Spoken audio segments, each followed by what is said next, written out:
The Sungka game is not just a game for kids, it is a game that can be played by anyone, except for babies, of course. This game does not require running and all, but it requires strategic thinking. Instead of running like patintero and tagu-taguan, what you need to do while playing is just to sit and to think.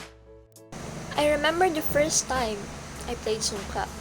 My grandfather and parents taught me on how to play such games. Unlike the other Filipino games, this game is what I can say one of my favorite games. Also, this game is quite challenging, just like chess. You need to think of what will be your next move. It's like one wrong move, you lose. So, playing with this kind of game, you need to think of a strategy for you to win.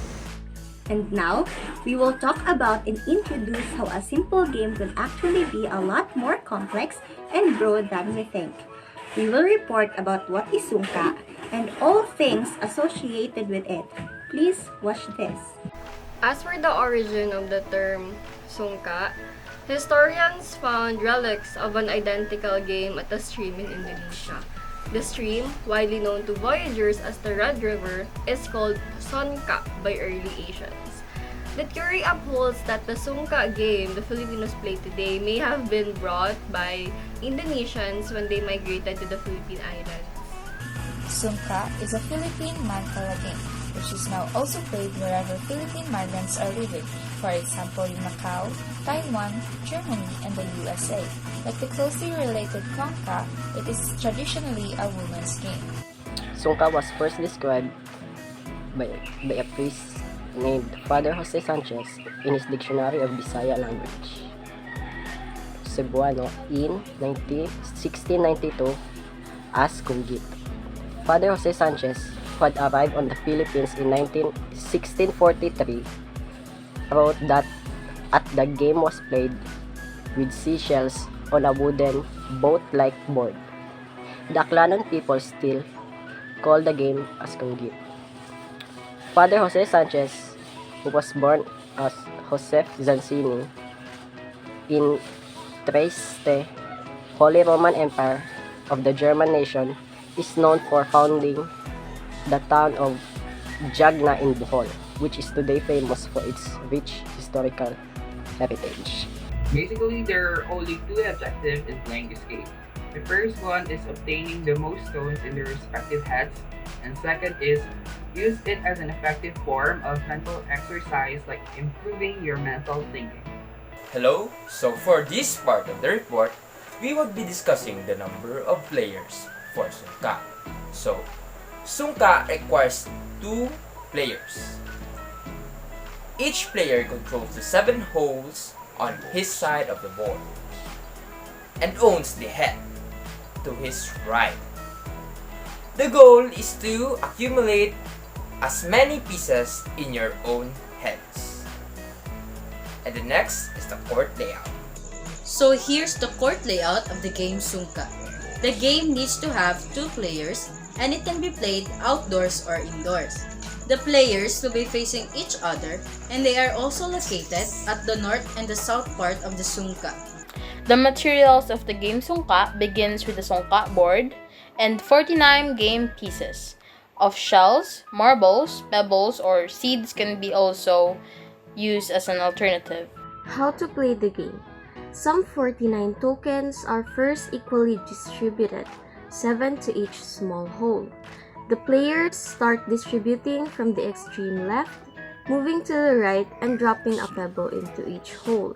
If the last pebble drops into a hole full of pebbles, the player gathers the rest with it and continues with the distribution. A great amount of skill, alertness, and calculation is required in this process. If a player happens to drop this last pebble into an empty hole, his move is dead or patay. He therefore stops until the other also dies and runs into any one of the empty houses. The distribution goes on, all the while replenishing the mother hole. The opponent's mother hole is skipped because it can only be replenished by the owner. A very interesting phase of this game is called scooping or the scooping part.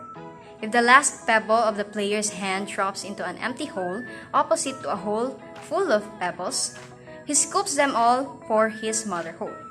This is called taktak.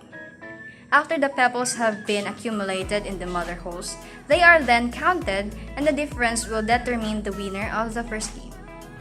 The pebbles are again distributed in each hole, 7 of each. If the pebbles in each hole run short of 7, then the bahay remains empty. An empty house is called burned or sunog in Filipino.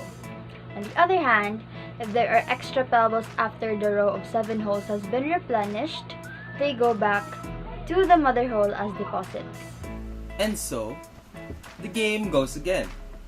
This time, the winning party and the losing party both skip the sunog in the process of distribution.